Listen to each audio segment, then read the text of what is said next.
Sur la vidéo précédente, on avait réalisé déjà un certain nombre de questions. On avait vu la question 1 et puis la question 2. Et on avait vu donc c'était associé à l'ouverture d'une porte de garage qui fonctionnait dans les deux sens certes, mais avec un sens prédominant, que ce soit à l'ouverture ou à la fermeture, et donc pas de pilotage particulier, ce qui avait conduit à un hasher série simple. Dans ce hasher série, on avait mis l'évolution de du courant, suivant les phases motrices ou les phases de roue libre, et on avait vu les différentes tensions et courants sur le graphe qui est ici. Il nous reste maintenant à étudier la valeur moyenne du courant, et la valeur moyenne de la tension en fonction de alpha, de Vs, et d'en déduire une relation entre E, alpha et S. Alors, on a déjà des caractéristiques, hein. On sait que notre moteur a une constante de vitesse de 5,25 10-2, et ici ce sont des volts par tour par minute. Alors pour ça, eh bien, il faut revenir à l'équation qu'on a au niveau de notre moteur. Et qu'est-ce que l'on sait? On sait que la tension Vs aux bornes du moteur, elle va être égale à R I de t plus L di de t sur dt plus ce fameux E de t. Et donc là, on s'intéresse à la tension moyenne. Donc en électricité, la tension moyenne sera notée comme ça. Vs moyen égale R I de t plus L di sur dt plus E de t moyen. Et en fait ici, on avait déjà vu que notre R était négligé, et donc il me reste ici L di de t sur dt plus E de t. Le E de t moyen, en fait on avait vu que par rapport à l'électricité, cette évolution ici elle était lente. Donc alors lente, je mets par rapport au phénomène électrique.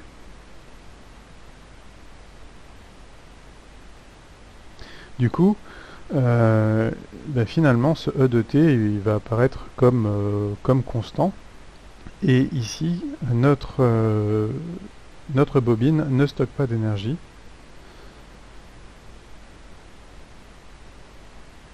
Et donc le L di sur dt ici il est égal à 0. Donc au final, ma tension moyenne elle est égale à E de t, la FEM aux bornes de mon moteur. Donc ça c'est un résultat qui est important, parce que du coup je sais que ma tension moyenne elle vaut tout simplement 1 sur t, l'intégrale de 0 à t de Vd de t, hein, ici. Et donc ce Vd de t, c'était ma tension en créneau, qui est comme ceci, avec ici alpha t, t. Et donc si je prends l'air moyen, hein, qui se situerait ici, eh bien ça va être tout simplement ici alpha fois ma tension Vs. Alors là j'ai fait une petite erreur, j'ai mis Vs, pardon, c'est Vd en fait. Vd, Vd et Vd. Et Vs étant le niveau, la tension d'alimentation du hasher. Donc attention, le hasher alimente toujours à la tension Vs, et c'est la tension en borne du moteur qui change, et dont la valeur moyenne Vd vaut ça. Et donc tout simplement, je me retrouve avec Vd moyen, qui va être égal à alpha Vs, et ça va être aussi égal à E. Et donc ça me permet de trouver la relation qui m'était demandée dans la question 3, en déduire la relation entre E, alpha et Vs. Et bien c'est tout simplement ça. Maintenant on me demande de déterminer l'ondulation de courant, delta I. Alors l'ondulation de courant c'est ce que je vais avoir ici, hein. Ça va être delta I. Alors attention, dans certains cas, l'ondulation de courant est définie par rapport au courant moyen. Donc attention, ici on peut avoir une ondulation par rapport à cette valeur-là, ici, du courant moyen. Et dans ce cas-là, elle sera définie différemment. Mais ici, c'est précisé. On sait que delta I, c'est égal à I max moins I mini. J'avais trouvé ici donc une expression. Hop, voilà, on avait ici nos expressions de courant. Et on avait vu que finalement, mon I maxi, c'était pour alpha, pour t qui est égal à alpha grand T, et le I mini, c'était pour t égale 0. Donc en fait, ici, je sais que ça, c'est associé à alpha grand T, et ça, c'est donc t égale, et ça, c'est pour t égale 0. Donc si je remplace dans ma formule, ici, je vais avoir... Alors, je change de feuille. Je vais avoir tout simplement I de alpha grand T qui est égal à Vs moins E sur L alpha grand T plus IM, I grand M, et de l'autre côté je vais avoir j'ai tout simplement à faire moins pardon. Donc ça c'est I mini. Pardon. Cette équation va me suffire en fait. Tout simplement pourquoi? Parce que ça, on avait dit que c'était égal à I grand M. Donc mon ondulation de courant, je vais l'obtenir directement en mettant I grand M moins I petit m, celui qui est ici, et c'est tout simplement égal à Vs moins E sur L alpha de T, d'alpha de grand T.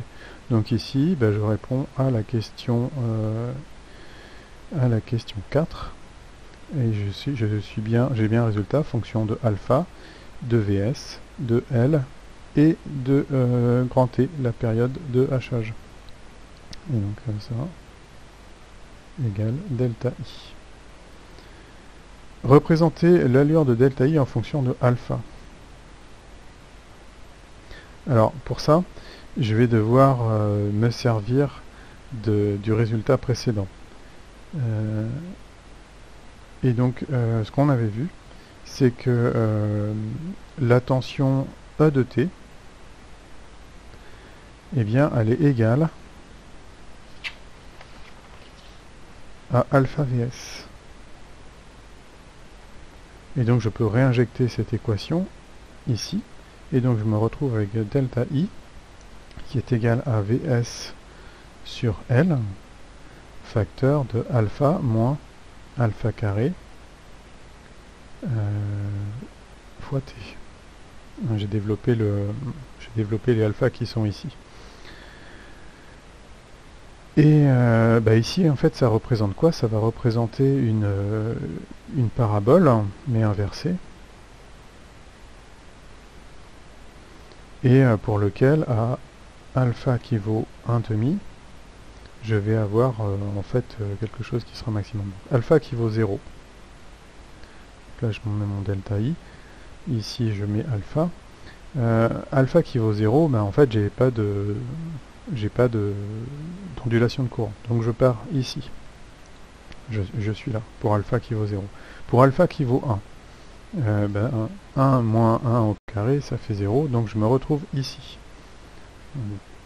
Maintenant, comment tracer ma parabole? En fait, je sais que ici, je vais avoir une parabole inversée et on pourra calculer la dérivée, mais on va voir que pour alpha qui vaut 1,5, j'ai un maximum. Donc je vais avoir une parabole ici, comme ceci, avec le maximum en 1,5. Donc justement, c'est l'objet de la question 6. Pour quelle valeur alpha, l'ondulation de courant est-elle maximale? Calculer delta I max. Alors pour ça, j'ai un delta I de alpha. Je dérive mon delta I par rapport à alpha. Donc d de delta I de alpha sur d alpha égale, je vais me trouver avec du VSL fois T fois 1 moins alpha sur 2.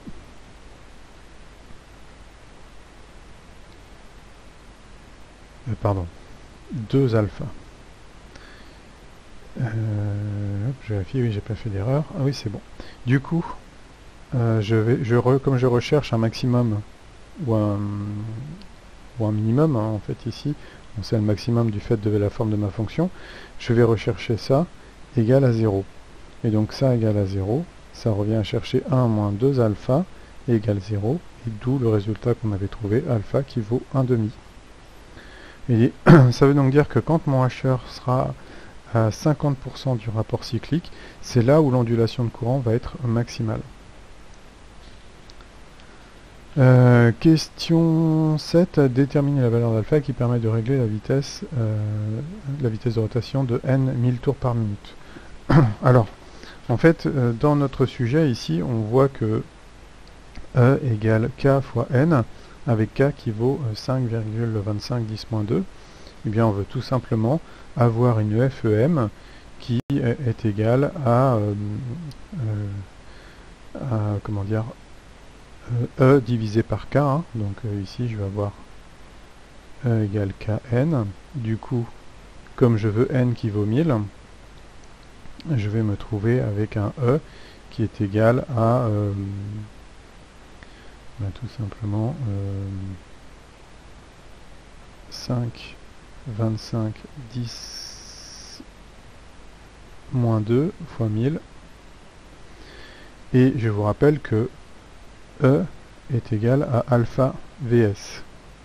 Du coup, Vs est imposé à 210, donc je me retrouve avec alpha fois 200, pardon, multiplié par 210, qui est égal à 5, alors fois 1000, à 52,5 volts. Du coup, alpha égale 5, 10, 52, pardon, 0,5 divisé par 210.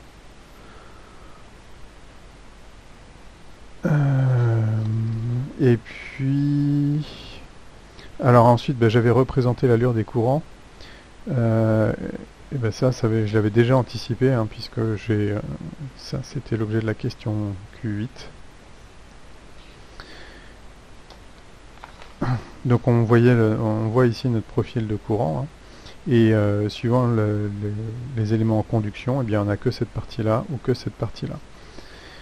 J'en arrive à la question 9. Quelle est l'utilité du système relais? Eh bien en fait le système relais qui est ici va pouvoir inverser la tension aux bornes du moteur.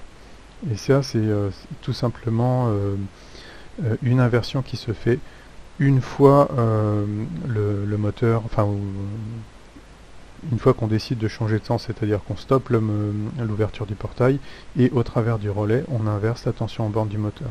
Donc deux chemins possibles en fait, soit ici celui que vous voyez là, donc ça c'est le pilotage dans un sens, et le pilotage dans l'autre sens serait obtenu en fait en passant par les pointillés que je fais ici. Hop. Et donc ça se fait ici en modifiant la tension d'alimentation du moteur au travers des contacts qui sont là. Donc vous voyez, on a 12 volts qui sont ici. Les 12 volts là vont aller à ce niveau-là. Au niveau de la borne du moteur, et si ici j'inverse, je vais avoir le sens de rotation qui va changer. Voilà, puisque je vais me retrouver avec 12 volts qui vont être mis ici. Il est grand temps pour moi d'arrêter la vidéo, je m'approche du quart d'heure réglementaire. J'espère que cet exercice vous aura été profitable.